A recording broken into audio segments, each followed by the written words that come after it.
Alright, so, time to do some more Patreon requests. If you are curious in getting a Patreon request done, just hit the link in the description below, go to my Patreon, and you'll get some exclusive content. That's where I did a new Versus video, as well as a new non-comic lineup. That's also where my movie reviews are. So, when I get to go see, whenever I get to go see Spider-Man No Way Home, that's where the review is going to be. And as always, if you hit the 4th tier, you can request a video. It can be a request here on YouTube, and these are some long overdue ones. I want to apologize to the people behind this, the people who have posted these. This one comes from one second. This one comes from Lamanta Benson. I hope I'm saying that name right. And they basically asked me to do more or less, there was one story they want me to do, but I was like, I don't know if I'm the right person to explain that. So then there was like, all right, what about a crossover between El Tigre and Young Justice? And I was like, now, that I can do. I was like, yeah, that I can totally do. I was like, yeah, this is something I can do. So, they did give me like a loose idea to... Lamanta did give me a loose idea to play with the story. So that's what I'm going to do here, is really just use the loose idea they gave me and go from there. And the story in question is basically what has happened is that the Light are doing business in Miracle City. Reason being is because Miracle City in this continuity is like cut off. It's very self-sustaining. It has its own superheroes and villains, and really it's been kind of isolated from the rest of the world. It's really been pretty much isolated from all the other aspects of the world, and now it's basically a I wouldn't say it's ignorant, and it's not like Wakanda where, you know, Miracle City isn't like but it's more like it's got its own problems and it's been kind of dealing with its own problems, but it is aware of the stuff going on outside. But a lot of the reason why a lot of villains and heroes stay out of Miracle City is because there are heroes who protect the city, but the problem is that they're not exactly the best. They're not exactly what I would call like the best heroes. And also, the villains have been keeping up like villain business at bay, especially Sartana of the Dead, where Sartana has more or less, like, she's been the big boss of the villains and has kept supervillain activity like the Legion of Doom outside of Miracle City, because that's her little private kingdom. But now the Light is moving in, and they're essentially like, look, here's the deal. The world's changing, and we want you guys to, we want you to change along with us. So, it's gonna happen. Like, we could do this voluntarily or involuntary. We have the Light doesn't want a war with Miracle City, but we'll do it. I mean, like, we'll do it. Like, yeah. Meanwhile, the team is dispatched into Miracle City, first at undercover, and they even talk about, like, they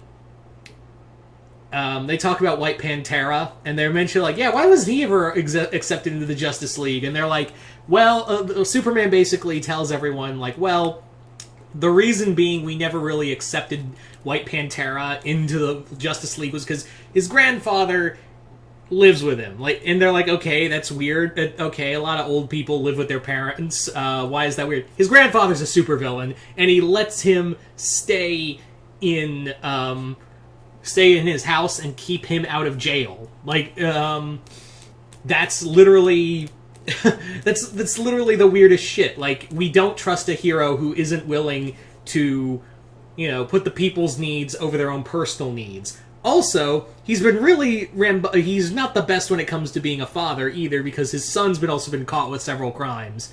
So that's why White Pantera has never been accepted into the Justice League, even though Pantera really wants to be part of.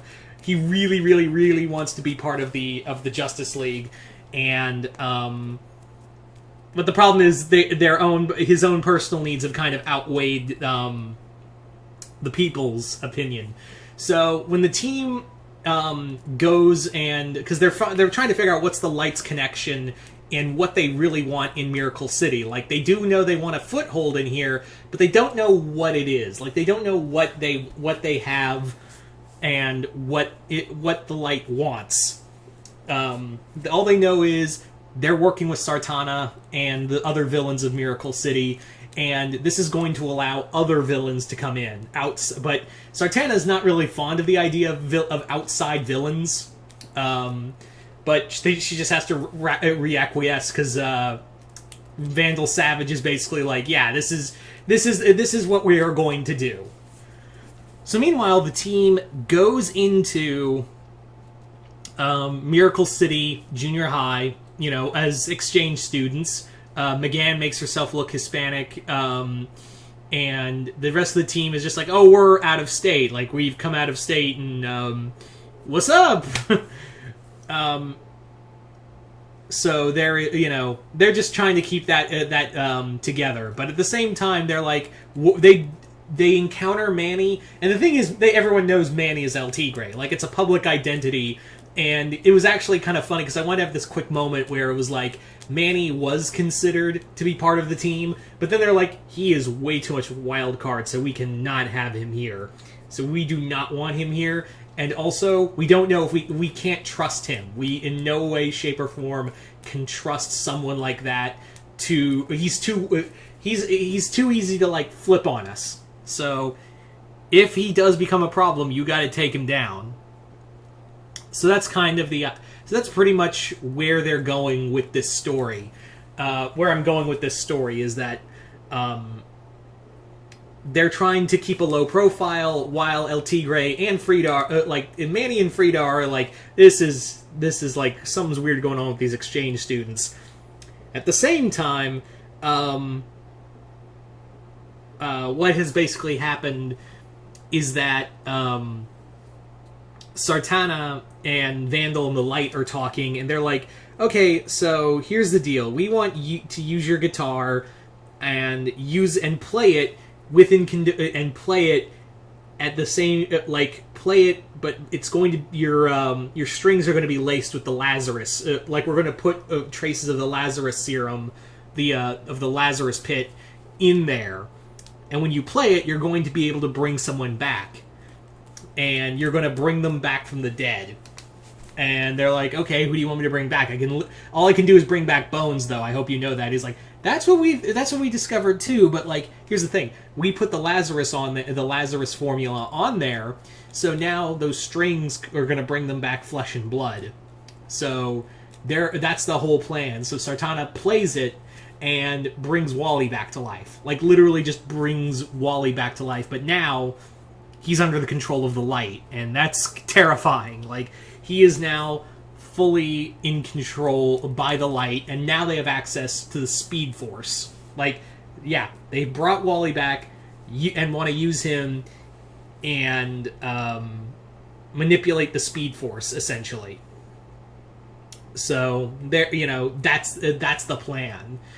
And you're probably thinking, why didn't they just use Thawne? Because Thawne's too much wild. Here they could take control of the person's mind as the resurrected dead. The problem is that's also pissed off. Sartana doing this and consistently bringing back the dead has also pissed off her patron, the person who is she's connected to, and that is Necron. So this version of Necron is kind of he is the avatar of death, and he's been kind of he is every god of he's literally behind every god of death in every mythology. And he's really pissed off because Wally West was supposed to die and stay dead. Others can come back because he allows it, but Wally West was supposed to remain dead the entire goddamn time. So, yeah. Now the reason, why would they need someone who can use the Speed Force? Why would that even be a thing? Why would you need the Speed Force? Well, they're kind of building a version of the Anti-Monitors canon from Crisis on Infinite Earths. Because what happens is that the Light discovered chunks of a weapon that came from another universe. That being this is the Anti-Monitor's gun. and they're going to remake it into a weapon, but to charge it, they need the energy of the Speed Force. They couldn't get Thawne. They're not going to try to kidnap Flash without getting the Justice League on their ass, so bringing back Wally was the best idea. Meanwhile, of course, El Tigre, the team has figured this out. The first one to tell them this is Black Cuervo, who Black Cuervo's like, this is heavy. Like she goes to Manny, who has already, discovered the team, and they're already at odds, and Black Cuervo goes to them and was like, dude, this is heavy. I don't know what they're doing, but they're, talking about, multiverses and controlling all of that, so, you have to stop them. I don't care how you do it, but you have got to stop these guys. So that's the, therein lies the story. There's also, I want to have some fun stuff, because, there's also, blurred lines with, Artemis understands, the abuse that, that Zoe's taken at the hands of her parents, as well as, they're kind of yeah, Puma Loco's crazy is like a bad dude, but he still cares about his family. So there's kind of gray areas they have to there's the talk about. So there's the story, guys. I want to thank Lamonta Benson for sending this and submitting this request. I'm sorry I didn't get this out sooner. I want to thank everyone for watching this video. If you haven't already, hit the link below to my Patreon if you want your own Patreon request done. Other than that, I'm Mr. Multiverse. I'll see you next time in the Multiverse.